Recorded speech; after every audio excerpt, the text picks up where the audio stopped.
Hello বন্ধুরা, আসসালামু আলাইকুম। কেমন আছেন আপনারা সবাই? আশা করি ভালো আছেন, সুস্থ আছেন। আই হোক আমিও ভালো আছি, সুস্থ আছি। যেটা বলতেছিলাম, এই যে আজকে সারাদিনের টুকিটাকি আমার দৈনন্দিন জীবনের কোনো কিছু আপনাদের মাঝে শেয়ার করতে পারি নাই। আজকে শরীরটাও সেরকম ভালো ছিল না। তো এই যে ইফতার বানানোর জন্য, যেহেতু রোজা আছি, আজকে 23 রমজান, ইফতার বানানোর জন্য আর কি এই যে দেখতে পাচ্ছেন আমি চলে আসছি রান্নাঘরে। আজকে 24শে রমজান, ইফতার বানানোর জন্য চলে আসছি রান্নাঘরে। এই যে দেখতে পাচ্ছেন, এখানে আমি আলু সিদ্ধ, ডিম সিদ্ধ করে ডিম আলুর চপ বানাবো।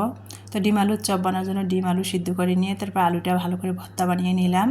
আর ডিম আলুর চপ বলেন, এগুলা ভাজা পোড়া ইফতারের বড়া, পেঁয়াজু, বেগুন হলে তো সবাই কম বেশি বানাতে পারে। তো আমি রান্না করতেছি, সেটাই আপনাদের সাথে আমার ভালো লাগাগুলো শেয়ার করতেছি। যেহেতু রোজা নিয়ে ইফতারের আয়োজনগুলো করতেছি, তো সেটাই আপনাদের সাথে একটু শেয়ার করার চেষ্টা করতেছি।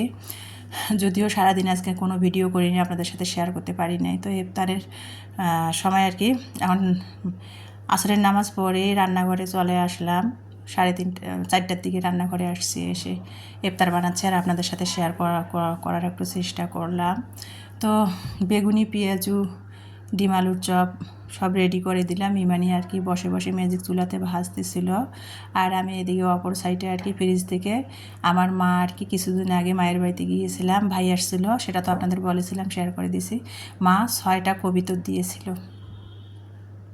তো কবিতরগুলো খাওয়া হয়েছিল না। তো আজকে সেই জন্য ভাবলাম যে আজকে কবিতরগুলো ভুনা করব। ফ্রিজ থেকে বের করে 2 বোতল দুধ বের করলাম, লিকুইড গরুর দুধ বের করে সিংয়ের পাশে এটা রাখি দিলাম।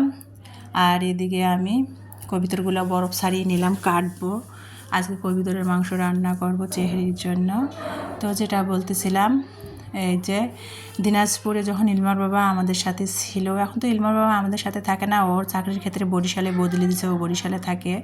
তো যাই হোক, আর আমি দিনাজপুরে আছি আমার 2 মেয়ের পড়ালেখার জন্য। সামনের বছর আল্লাহ বাঁচায় বাঁচায় রাখলে আমি দিনাজপুর থেকে চলে যাব যদিও।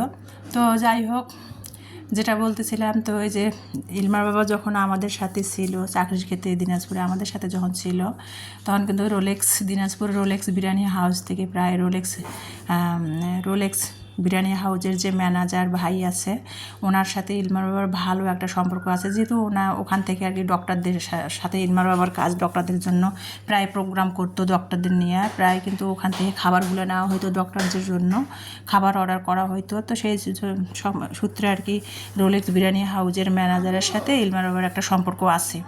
তো সেই জন্য আর কি ওই ম্যানেজার ভাই আর কি, রোলেক্স বিরিয়ানি হাউসের ম্যানেজার ভাই প্রতি রমজানে আমার 2 মেয়েকে, রমজান না মানে রোলেক্সে গেলেই আর কি, রোলেক্স বিরিয়ানি হাউসে গেলেই আর কি আমার 2 মেয়েকে গ্রিল দেয়, নান রুটি দেয়, তারপরে আচার দেয়, বড়ের আচার। আর রোলেক্সের আচারগুলো এতটাই মজা লাগে, অসম্ভব মজা লাগে বড়ের আচারগুলো।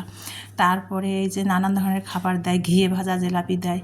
তো প্রতিবারে রমজানে 2-3 বার হয়ে যায়, তো এবার যাওয়া হয়নি, দেয় নাই।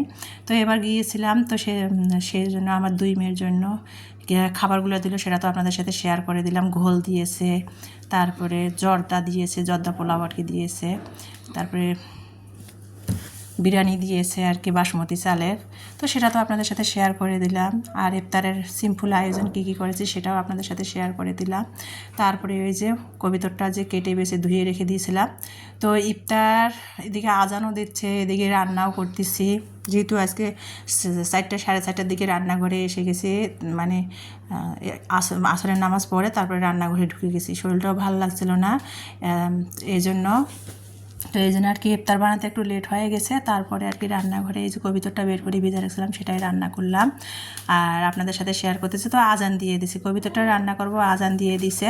তো সেই জন্য আর কি আগে ভাবলাম যে চুলাটা বন্ধ করে ইফতার করে নিচ্ছিলাম, যেহেতু আজান দিয়ে দিয়েছে অলরেডি। ইফতারের টেবিলে ইফতারগুলো রেখে আর কি রান্নাঘরে কবিতরের মাংস রান্না করার জন্য প্রস্তুতি নিচ্ছিলাম, মশলা কষাচ্ছিলাম।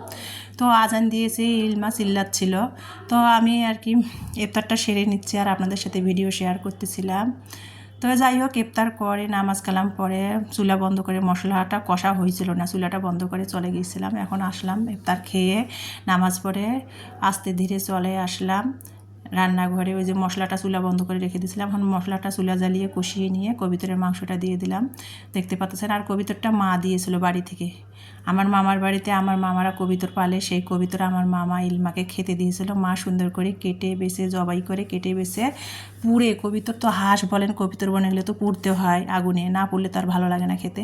মা বাসা বাড়িতে আমি থাকি, আমি এখানে কোথায় আগুন পাবো, মা এই জন্য সেই কথা ভেবে কবিতর পুড়ে ফ্রিজে প্রসেসিং করে রেখে দিয়েছিল, জবাই করে পুড়ে নাড়ি ভুড়ি বের করে। তো আমি গিয়েছিলাম সেটা আর কি, ইলমার জন্য 6টা কবিতর দিয়েছিল।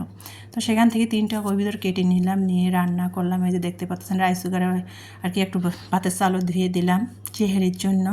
আর কবিতরের মাংস রান্না করতে যদি ইলমা একটু যদি ভাত খায় সন্ধ্যা রাতে তারাবির নামাজ পড়ে তাহলে খাবে, সেজন্য আর কি ভাতটাও বসিয়ে দিলাম। আর অপর সাইডে আর কি কবিতরের মাংসটা কষিয়ে, কবিতরের মাংসটা কিন্তু আমি 10 মিনিটের বেশি ধরে কষিয়েছি। অত টাইম তো ভিডিওতে আর দেখা যায় না, ভিডিও অনেক লং হয়ে যায়।